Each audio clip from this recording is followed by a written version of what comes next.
wanted to tell her husband she had regained her sight, but she saw her husband getting intimate with another woman. Her husband asked suspiciously if she could see. Lucy was extremely nervous inside. She pretended her eyes hadn't recovered yet, but the panic on her face aroused her husband's suspicion. Her husband stared intently at her eyes. Lucy deliberately asked why he smelled like women's perfume. This question caught her husband off guard. The mistress fled in terror, clutching her high heels. Her husband said he'd picked up some stranger's cheap perfume in the elevator. Seeing her reaction, her husband confirmed her eyes hadn't recovered. He let his guard down. In fact, Lucy had already started planning her revenge. She continued pretending to be blind to secretly gather evidence. She needed to prove her husband was cheating and plotting to take her family's assets. Before Lucy could take action, her mother-in-law walked in reeking of blood. Her mother-in-law said a dog had died in the basement. Lucy found it strange why there would be an old dog in the house. She suddenly remembered her father, who had been out of contact for a month. A feeling of extreme unease washed over her. Her husband insisted Lucy come with him to deal with the dog. The moment Lucy reached the basement, a strong smell of blood hit her in the face. Lucy immediately realized it wasn't a dog at all, but her father, who had been murdered. Lucy was filled with rage inside, but she didn't dare show any sign of it. The house was full of her husband's men. If her husband dared kill her father, he would absolutely kill her to silence her. While her husband went to the garden to dispose of the body,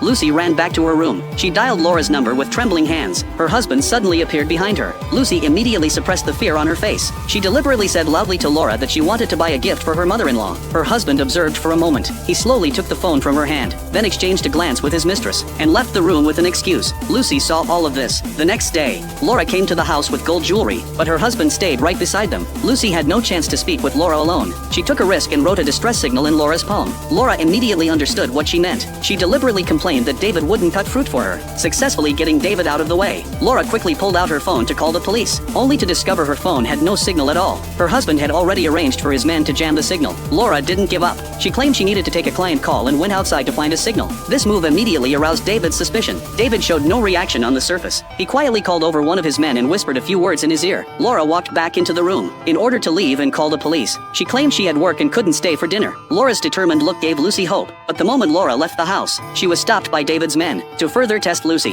her husband came up with another vicious scheme. Her husband said he wanted to take Lucy to the bathroom for a bath. Lucy walked into the bathroom. She saw two strange men standing inside.